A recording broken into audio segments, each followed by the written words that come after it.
కాసాని జ్ఞానేశ్వర్ పూర్తి పేరు కాసాని జ్ఞానేశ్వర్ ముదిరాజ్ 1954 ఆగస్టు 19న ముదిరాజ్ కుటుంబంలో జన్మించారు. బీసీ నేతగా ఎదిగిన ఆయన 2001 టీడీపీ తరపున పొలిటికల్ ఎంట్రీ ఇచ్చారు. 2006 వరకు తెలుగుదేశం పార్టీలోనే కొనసాగారు. 2007న జరిగిన ఎమ్మెల్సీ ఎన్నికల్లో బీఆర్ఎస్ తిరుగుబాటు ఎమ్మెల్యేల మద్దతుతో ఆంధ్రప్రదేశ్ లెజిస్లేటివ్ కౌన్సిల్ కి ఎన్నికయ్యారు.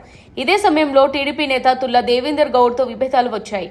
టీడీపీ అధినేత చంద్రబాబు సైతం మౌనంగా ఉండిపోవడంతో తెలుగుదేశం పార్టీకి రాజీనామా చేశారు కాసాని. ఆగస్టు 2007లో మన పార్టీ పేరుతో తన సొంతంగా రాజకీయ పార్టీని స్థాపించారు. కుత్బుల్లాపూర్ నియోజకవర్గం నుంచి ఎమ్మెల్యే అభ్యర్థిగా పోటీ చేసి ఘోర ఓటమి పాలయ్యారు. కేవలం 23,430 ఓట్లను మాత్రమే సాధించారు. తన ఓటమికి గల కారణాలపై విశ్లేషణ చేసుకున్నప్పటికీ ఫలితం లేకపోయింది. కొద్ది రోజులు స్తబ్దుగా ఉన్న కాసాని తర్వాత మెగాస్టార్ చిరంజీవి స్థాపించిన ప్రజారాజ్యం పార్టీతో పొత్తు పెట్టుకున్నారు. 2009 సాధారణ ఎన్నికల్లో చేవెళ్ల లోక్సభ నియోజకవర్గం నుంచి పోటీ చేశారు.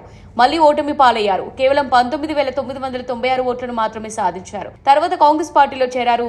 2018 తెలంగాణ శాసనసభ ఎన్నికల్లో ప్రజాకూటమి అభ్యర్థిగా సికింద్రాబాద్ అసెంబ్లీ నియోజకవర్గం నుంచి పోటీ చేసి మళ్లీ ఓటమి పాలయ్యారు. 2022లో తిరిగి సొంత గూటికి చేరారు. తెలుగుదేశం పార్టీ అధ్యక్షుడు మాజీ ముఖ్యమంత్రి నారా చంద్రబాబు నాయుడు సమక్షంలో టీడీపీ తీర్థం పుచ్చుకున్నారు. 2022 నవంబర్ 4న తెలుగుదేశం పార్టీ తెలంగాణ యూనిట్ అధ్యక్షుడిగా నియమితులయ్యారు. 2022 నవంబర్ 10న తెలంగాణ తెలుగుదేశం పార్టీ అధ్యక్షుడిగా బాధ్యతలు స్వీకరించారు. ఇదే క్రమంలో 2024 తెలంగాణ అసెంబ్లీ ఎన్నికలకు సిద్ధమయ్యారు. తెలంగాణ వ్యాప్తంగా పోటీ చేయాలని భావించారు కాసాని. కానీ టీడీపీ జాతీయ అధ్యక్షుడు నారా చంద్రబాబు నాయుడు ఏపీ స్కిల్ కుంభకోణం కేసులో జైలు పాలవడంతో రాజమండ్రి వెళ్లి కలిశారు. చంద్రబాబు ఆరోగ్య పరిస్థితి ఆందోళనకరంగా ఉందని, చంద్రబాబును సరిగ్గా మాట్లాడలేకపోతున్నారని చెప్పుకొచ్చారు. ఇదే సమయంలో తెలంగాణలో జరగబోయే ఎన్నికలపై చర్చలు జరిపారు. కానీ చంద్రబాబు జైల్లో ఉండడంతో ఎటువంటి నిర్ణయం తీసుకోలేకపోయారు. చివరిగా తెలంగాణలో టీడీపీ పోటీ చేయడం లేదని టీడీపీ జాతీయ కార్యదర్శి నారా లోకేష్ ప్రకటించారు. మొదటి నుంచి పోటీ చేయాలని భావించిన కాసాని లోకేష్ ప్రకటనతో అప్సెట్ అయ్యారు. చంద్రబాబు తీసుకున్న నిర్ణయాన్ని విమర్శిస్తూ తెలంగాణ టీడీపీ అధ్యక్ష పదవితో పాటు టీడీపీ సభ్యత్వానికి కూడా రాజీనామా చేశారు. 2023 తెలంగాణ అసెంబ్లీ ఎన్నికలకు ముందు బీఆర్ఎస్ లో చేరారు. బీఆర్ఎస్ తరపున ప్రచారం చేశారు. తాజాగా బీఆర్ఎస్ తరపున చేవెళ్ల లోక్సభ నియోజకవర్గ అభ్యర్థిగా కాసాని జ్ఞానేశ్వర్ బరిలో దిగుతున్నారు.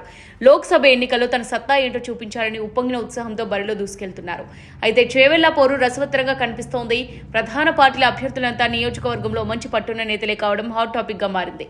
అంతేకాదు నేతలంతా అంగబలం అర్ధబలం ఉన్నవారు కావడంతో ఈ పోటీ రసవత్తరంగా సాగుతుందన్న ప్రచారం జోరుగా సాగుతుంది. ఇప్పటికే బీజేపీ తరపున మాజీ ఎంపీ కొండ విశ్వేశ్వరరెడ్డి పేరును ఖరారవగా బీఆర్ఎస్ తరపున కాసాని జ్ఞానేశ్వర్ దిగుతున్నారు. ఇక అధికార కాంగ్రెస్ పార్టీ నుంచి మాజీ మంత్రి మహేందర్ రెడ్డి సతీమణి వికారాబాద్ జడ్పీ చైర్పర్సన్ సునీతారెడ్డి బరిలో దింపాలని నిర్ణయించినట్టు తెలుస్తోంది. ఈ ముగ్గురు రాజకీయంగా క్రియాశీలకంగా వ్యవహరించిన నేతలు కావడంతో ఎవరు గెలుస్తారనేది చెప్పలేని పరిస్థితి నెలకొంది. కాసాని భవిష్యత్ ఏంటనేది కాలమే నిర్ణయిస్తుంది.